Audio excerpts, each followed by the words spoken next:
Every leader at some point in their career is going to do something that is going to break trust with the people that they lead. The question isn't a matter of if, it's a matter of when. But the bigger question is, what will you do next? Maybe you've seen this kind of leader. Maybe you have worked for this kind of leader. Maybe you have actually been this leader at some point, but it's the person who interrupts in every meeting. It's the person who gets defensive when their ideas are challenged or questioned. It's the leader who raises their voice or blows up at someone in public and embarrasses them. And then everybody gets quiet. Everyone kind of just pretends in the meeting that nothing really happened, especially that leader.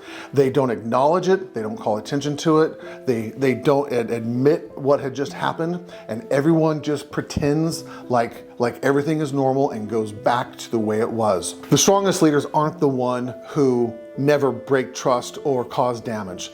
The strongest leaders out there are the ones who know how to repair the damage. They're the ones who know how to make things right once they have been human, once they have just made normal leadership mistakes, once they have let their own flaws come out and show through. They know how to, and they're willing to take the energy and effort to start repairing those relationships again. There are several psychological drivers for leaders who don't know how to apologize. Number one is usually shame. It's not the idea that I made a mistake. Somewhere deep down inside, they actually believe that I am a mistake, that I am not good enough, and now my facade has slipped out of the way and people can see who I really, really am, which for someone who struggles with shame is one of the worst things that can ever happen. And when that happens, you'll quickly see them start to deflect, you'll see them justify, you'll see them minimize, you'll see them do everything they can to get that spotlight, that negative spotlight off of them and onto something or usually someone else, and pointing out the flaws or the mistakes in somebody else. It's a very, very immature but understandable psychological driver for these emotionally immature leaders. The second psychological driver is what we normally would consider pride, but it's not actually pride. It's fear that's kind of dressed up in better clothes. Someone who is struggling with that pride piece is actually afraid of losing control. They're afraid of losing authority. They're afraid of losing influence. They're afraid of losing their reputation.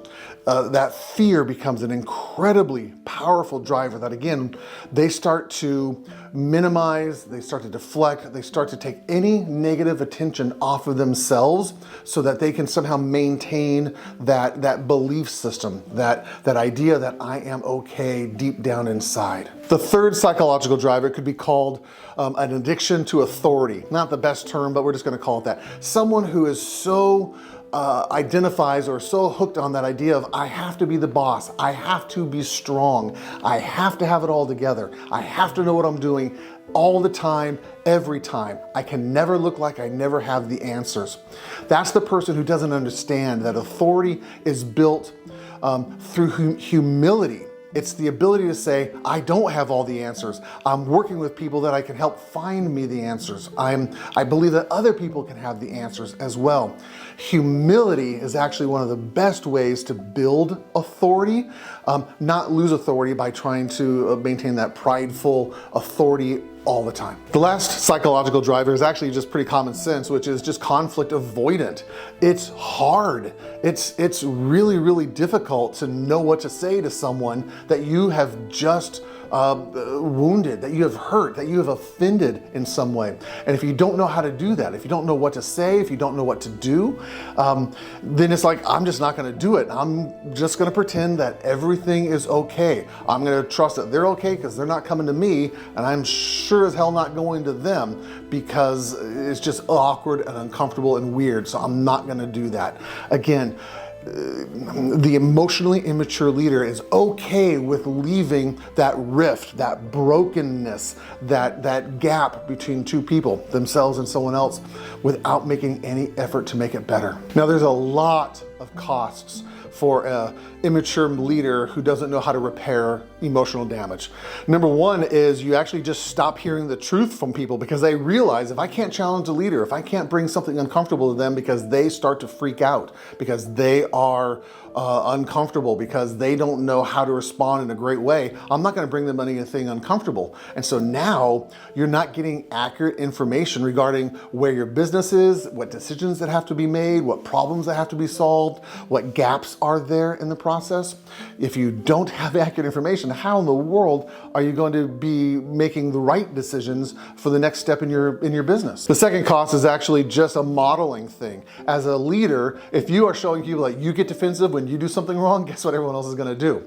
You bring something that they've done wrong, and instead of responding with an open, receptive attitude or posture, they'll instantly get defensive. They're going to minimize, they're going to deflect, they're going to blame other people, and nobody will start to take responsibility.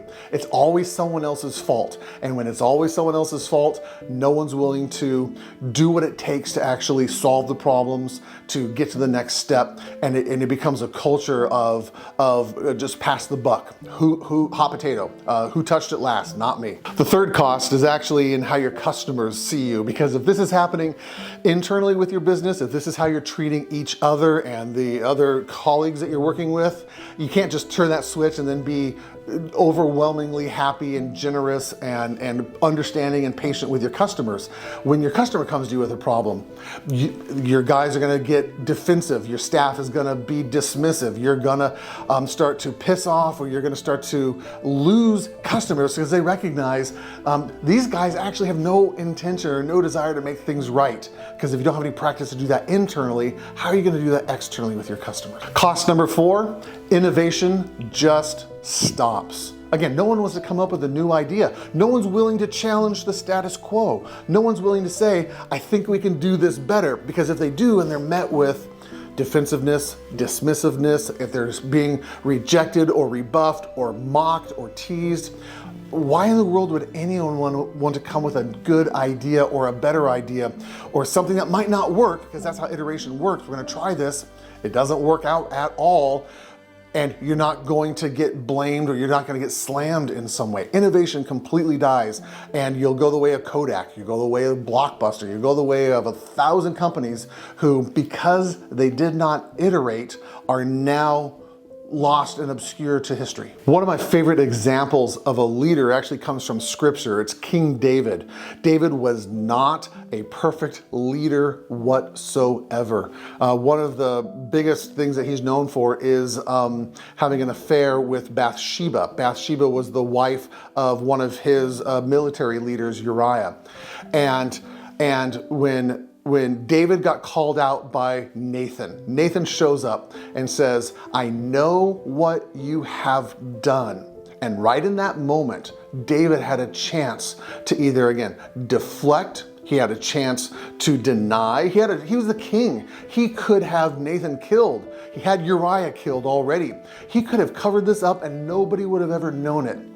But instead, David adopted humility. He remembered his humility. I'm actually going to say it that way. He remembered his humility, and he realized, I am not in the right here. I am completely and totally in the wrong, and I need to own that. I need to take responsibility for that. I need to be willing to pay the consequences of that, and I need to learn how to make things right again. And there were several consequences that came from the murder of Uriah. There were several consequences of having the affair of Bathsheba. He weathered all those, he went through those, and eventually became known as a man after God's own heart. Can you imagine that? A murderer and adulterer can still be seen as a person of tremendous character. And again, not because he was perfect, let's get that really, really clear, but because he knew how to own his mistakes and make things better. If every leader could learn how to do that, if every leader could have the confidence, the self-confidence to say, I know that I'm not perfect, I know that I'm not right all the time, I don't have to be, and when I make mistakes, I'm willing to make it right. You will influence your company better than any other company out there, because this is a skill that very few leaders actually have. Most leaders are running scared. Most leaders are operating out of ego instead of humility or out of a structured leadership process and principles. They're just hoping that nobody challenges them hard enough and they can just hang on to that leadership in whatever way possible. That does not have to be you. Trust is rebuilt through repeated acts of humility.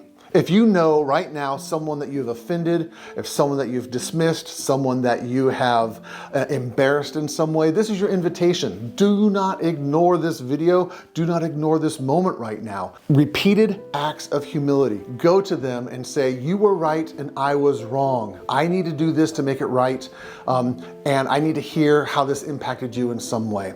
And you do it again, and you do it again, and you do it again, and again, and again, until it becomes so integrated into who you are, into your identity, that people now start to trust you. They start to know that I can come to him and I'm not gonna get a negative response. I can come to him and I know that I'm gonna be heard and understood. I can come to him and I know that when I make a mistake, he probably is gonna respond differently than he did in the past.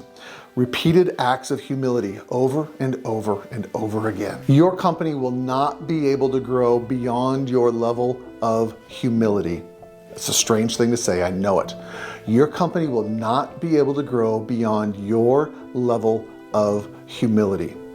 So if you want your company to grow, if you want it to get stronger, if you want it to become more impactful and influential in the industry that you're working in, you start to ask the question, what damage do I need to repair? What relationships do I need to restore? How do I become 1% better in my leadership skills so that people know that they can trust me?